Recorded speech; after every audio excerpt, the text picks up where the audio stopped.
পূর্বস্থলী ২ নম্বর ব্লকের পূর্বস্থলী স্টেশন সংলগ্ন একটি মাঠে বর্ধমান পূর্বের বিজেপি প্রার্থী অসীম সরকারের সমর্থনে রাজ্যের বিরোধী দলনেতা শুভেন্দু অধিকারী একটি সভা করলেন। এই দিন মঙ্গলবার আমার কৃষকরা যারা রবি চাষ করেন, বোরো ধান করেন, আলু চাষ করেন, এত দাম দিয়ে সার কিনতে হয় কেন? মোদীজি ভারত সরকার এমএসপি করেছেন 2350 টাকা।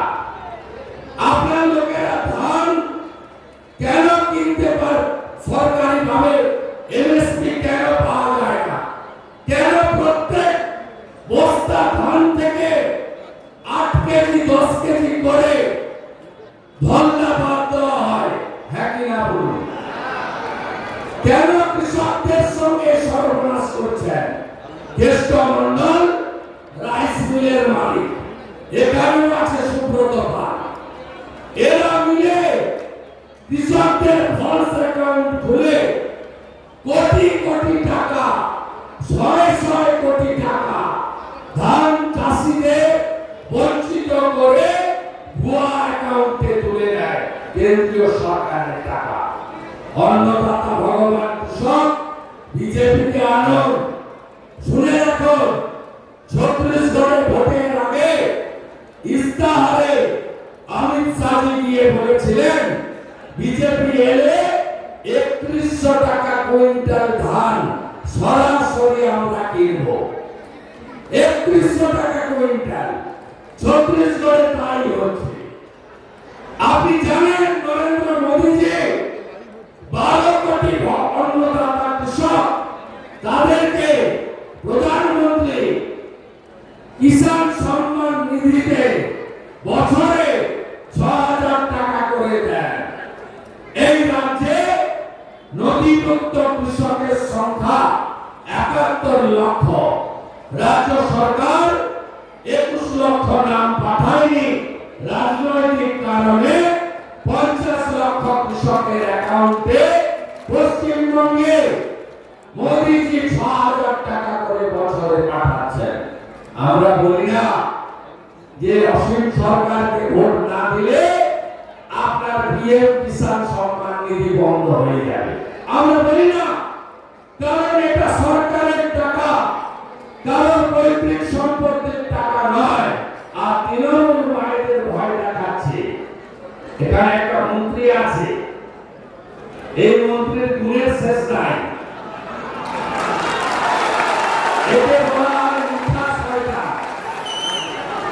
দেখলে ভাজা মাছটা উল্টে খেতে জানেন না, পান্তা খায়, মুড়ি খায়, ওগুলো ছবি তুলে ছাড়ে। এই মন্ত্রী কিন্তু ভীষণ পিঠা খায়। সবাই জানে এই মন্ত্রী প্রচন্ড পিঠা খায়। আমি আর বলছি না, সমস্ত তো ইশারাই কাঁপিয়ে। এই মন্ত্রী আপনার চালানা বলছে লক্ষ্মীর ভান্ডার কেড়ে নেব। লক্ষ্মীর ভান্ডার কেন? ওদের বাপের টাকায় দেয় আপনার।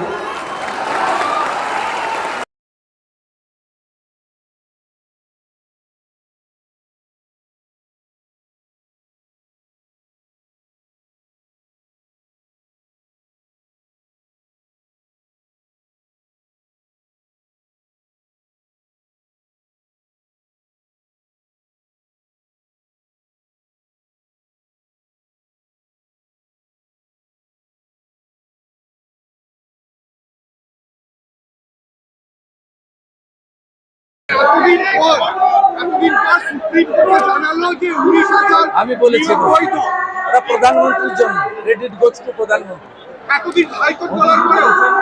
মোদীজি বলেছেন যোগ্যদের পাশে আমি আছি, বিজেপি আছে। লিগেল সোল তৈরি হয়েছে, শুনেই বুঝেছে হেলায় না পড়লে বিড়াল গাছে ওঠে না। বলছি যে একবারে বিচারপতি প্রশ্ন তুলছে যে এই যে মেয়াদ শেষ হয়ে গেল তারপরেও সিবিআই হাত থেকে মন্ত্রিসভাকে বাঁচাতে অর্ডার বেরোক মন্তব্য অবজারভেশনে মন্তব্য করা ঠিক না। বলছি সওয়াল করছে যে যাতে মন্ত্রিসভাতে কাউকে সিবিআই মমতা ব্যানার্জি সহ আমি কোর্টের পাটে ঢুকবো না। মমতা ব্যানার্জি সহ পুরো মন্ত্রিসভাকে জেলে দেওয়া উচিত, যারা 2022-এর 5ই মে ক্যাবিনেটে রেজুলেশন করেছে। আরে 19,000 কি বৈধ বলে মনে হয়? না, আমি সংখ্যা বলতে পারবো না, এটা ডকুমেন্ট কথা বলবো, কিন্তু অনেকেই বৈধ আছে, এটা সবাই অবৈধ না। আজকে ভোট দিয়ে কি বলবেন? ভোট কি ঠিক আছে? আজকে যে ভোট টুকটাক চেষ্টা করেছে রানীনগরের রঘুনাথগঞ্জে, প্রসেনজিৎ দেবনাথের রিপোর্ট, সুন্দর বাংলা আর নিউজ। 6টার পরে বলা উচিত।